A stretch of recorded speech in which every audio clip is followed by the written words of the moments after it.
Hey YouTube, it's Beth. We need to talk about something.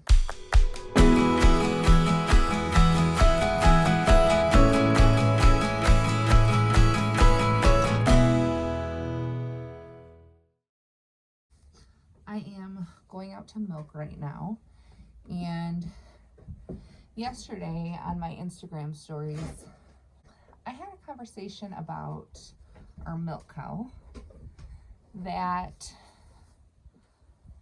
I had a lot of response to, and I decided it would be worth recording again to put on here, just to reference people back to, but also just to open up the conversation to other people that might not follow me over there. So just to give you a little bit of background, we bought our first milk cow a little over 2 years ago. Her name is Casey. When we got her, she was bred, and she calved about a month after she got here. That calf was a bull who we then castrated into a steer and grew out for beef. He went into the freezer last winter time. After her first calf was born, we had her artificially inseminated for another calf. And she had her second calf here, which was a heifer, the following spring.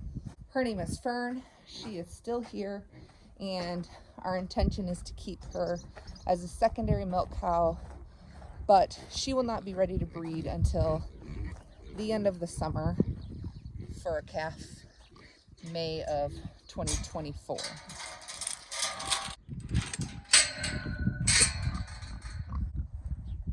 Come on, Case. Hi, Fernie. Did you hear me talking about you? Did you hear me talking about you? Sorry, I did not bring you any treats today. She's taking her sweet time today. There she goes, finally. Hopefully down to where she's supposed to go.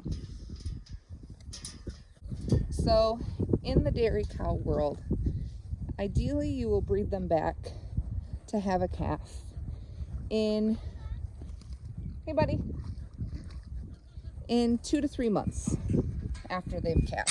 So that way they are having another baby. Come on, Case.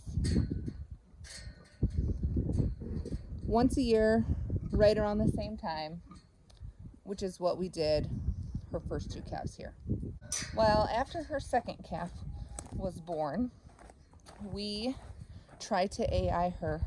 That was last August, and she did not take.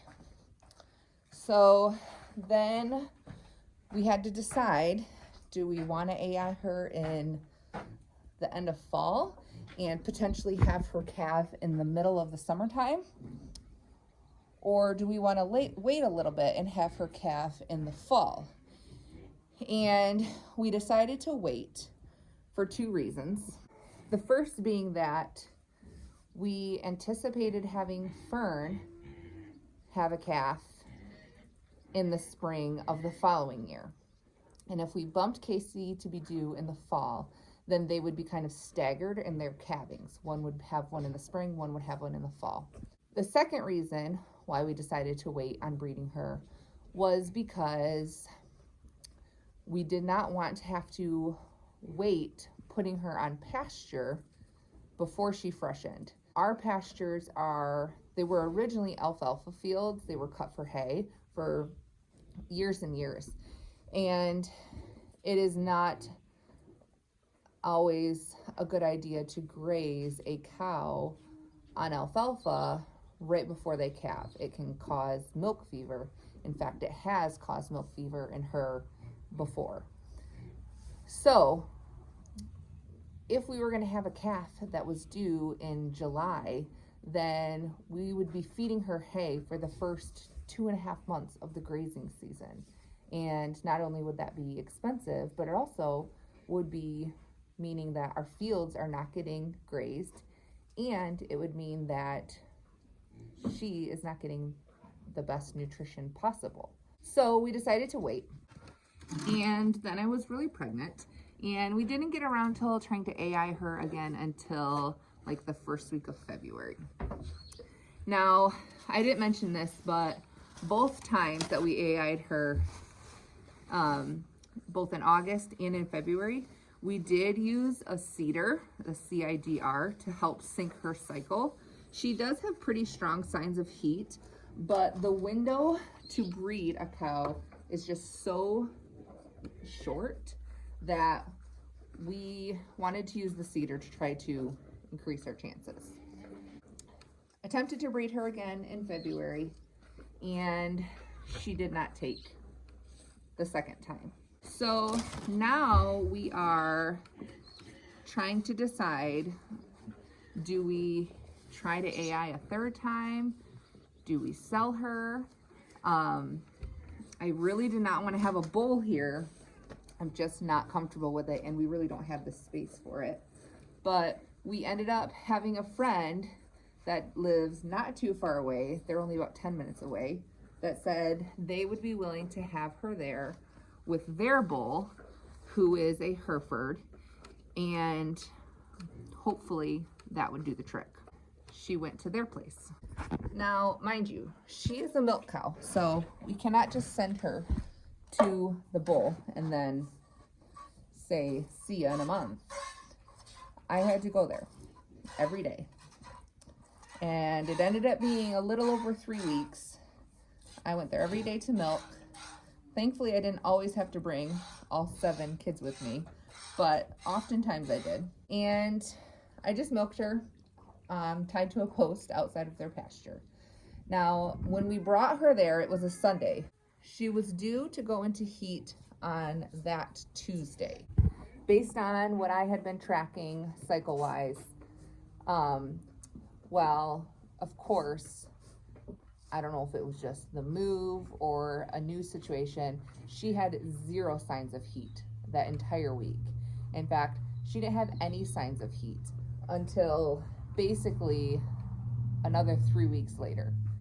So my friend whose bull we had her with had talked to a neighbor who has been raising cattle for a long time, who said that she could have potentially like turned off her cycle, or essentially skipped her cycle because it was a new situation. So we kept her there for a full 3 weeks. And at the very, very end of her stay there, the bull had 2 days where he was very interested in her, following her a lot more.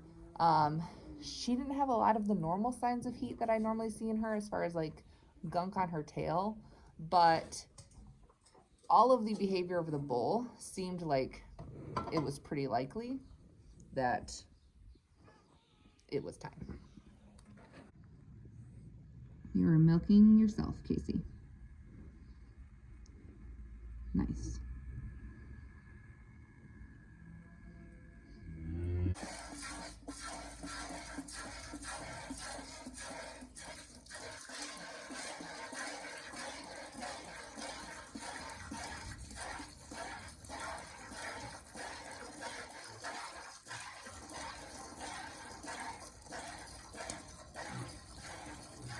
So now she's obviously back, and we are waiting till we can send in her milk sample to test to see if she is in fact bred by this bull. We have 1 more week before we can check. I have not seen any signs of heat when that 3-week mark did come. There wasn't many signs, or any signs, but it's still not a sure thing. So that leads us to consider what our options are going to be from here on.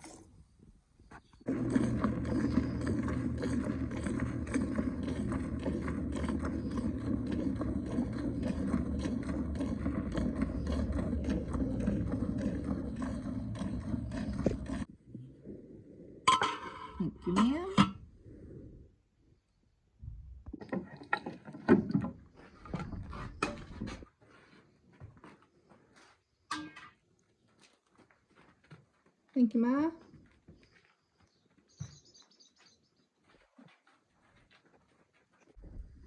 Now, let's think positively. The best case scenario would, of course, be that she's bred by the bull. The negative with that is that would make her due like end of January, early February, which this is Michigan. That's right in the middle of winter. So it's a pretty awful time to be expecting a newborn calf. Now, a few other details that I did not give yet. To my knowledge, she is about 9 years old right now. So she's had 6 or 7 calves.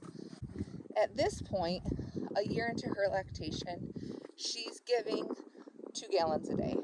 2 gallons a day is not enough for our large family. That's kind of like the bare minimum that we need just to have enough to drink. We had kind of already made the decision earlier this year that we were going to either look for a different milk cow that was higher production, potentially younger, because the younger they are, the more they're going to produce, most likely. Or we were going to look for a secondary milk cow to supplement the amount that she's giving us. If she is in fact bred by the bull, we could keep her as our secondary milk cow, even though she doesn't give enough for our family, because we really like her. Another option would be that we could sell her to somebody who maybe is looking for their first milk cow, because honestly, she would be a great option for them. She's very docile. She's easy to hand milk. She doesn't test fences. She comes when you call. She's the perfect milk cow for a beginner, which is what I was.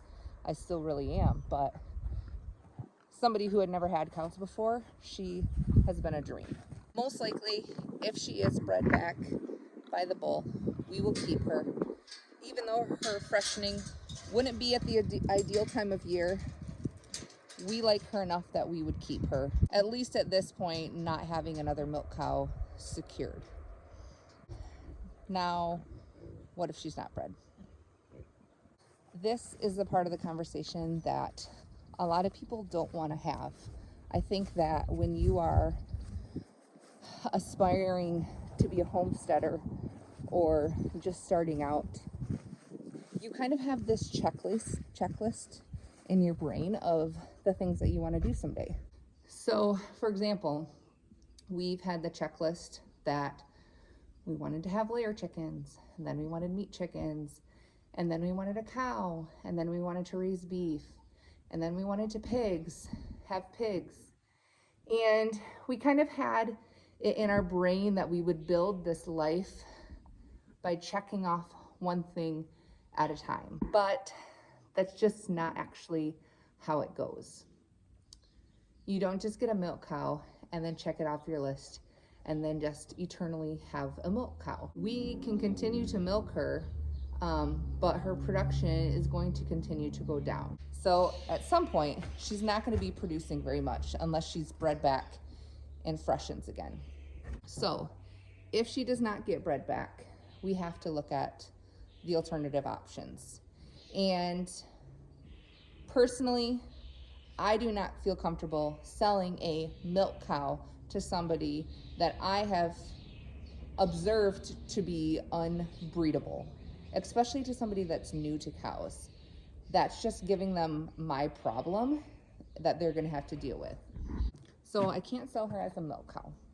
Now, I'm not sure what the market is for pet cows, but I'm certain it's not very much, meaning that we wouldn't get very much for her. Even as a cow that is in milk and bred back at her age, she's probably only worth $1,000, maybe $1,500 to the right person. And I can't imagine that somebody's going to pay that for an oversized lawnmower that costs $20 to $30 to feed in the wintertime. So our last option then, if she's not bred, which is the one that people don't want to talk about, is to utilize her for a purpose other than milk, which would be for meat. I know a lot of non-homestead types would be appalled by that suggestion, but even some homesteaders would have a problem with that idea. I get that a milk cow is a special part of the homestead. She's definitely one of the most valuable animals that we have.